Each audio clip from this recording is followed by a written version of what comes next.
My sister's boyfriend taught me how to play guitar. I really idolized him, and he taught me the free falling riff.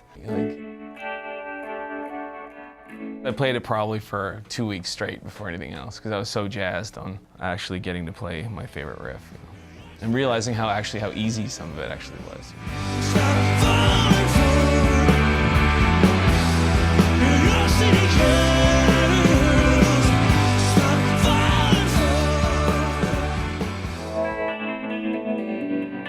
My first pedal, oh man, I joined the band, the Guthries. It was one of my first bands, and I didn't know anything about gear. And I showed up to a jam. I was like, I need to have a distortion pedal, because that's what, I just need one. I didn't know what I was doing, so I saw a fuzz face. It's a fuzz pedal, and the really crazy fuzz, a real character pedal. And before I learned about tone at all, I just plugged into this thing thinking it was gonna make me sound cool or good. And it's a pretty obnoxious looking pedal too. It just looks like a bomb or something. It's this big round red pedal. And I just plugged into it and was just like playing everything through it, and it sounded horrible. I didn't know at the time. And then the guy stopped me and like, Matt, man, you gotta pump the brakes on that pedal, dude. It's a little much. And I was super embarrassed about it. And then I went out and got a proper overdrive pedal, and I think I got a tube screamer. Pedals are, there's some really, it's like a rabbit hole. You start like going into the pedal realm, and it's like I had to rescue a few friends that got way too deep into it.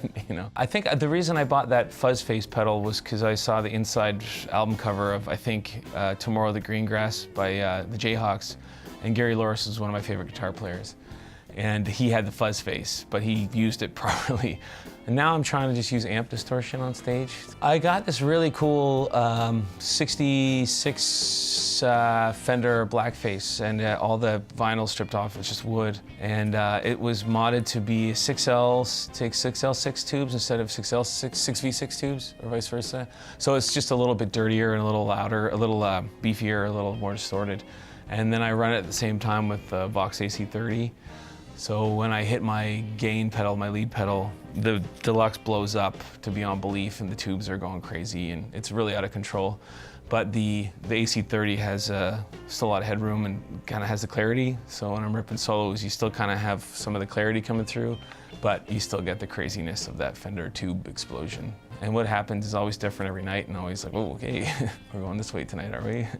And that's what kind of makes it fun, I guess. I got super into Neil Young too, because he made, I'm a bit of a ham-fisted guitar player, and he's ham-fisted, but in the most incredible musical way. But he made me sort of feel like it's okay to not be perfect, and play more out of sort of channeling how you're feeling, as opposed to something super technical. It was just craziness, and just like sometimes just sound, and it was just pure emotion, I suppose. And I really kind of was into that, where it's like okay to play just strictly out of emotion, and maybe you get a little, whatever, weird squeals and things, but that's all part of it, and it's the human element. And he sort of made me feel a lot safer about my playing in an unsafe sort of way. I rode Station Out of Range on this little $100, it's called a Gitalele.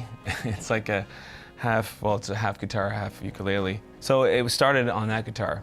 And that's usually something I do with all my albums, is make sure that all the songs on the record can hold up on a ukulele and still be captivating and still have a beginning, a middle, and an end. That's how I know that at the end of the album, if I put a bunch of shit on everything and make it super, double tracked and all sorts of stuff that I like to do in the studio for fun, I know that at the end of all that, there's still going to be a song that means a lot to me kind of coming through at the end.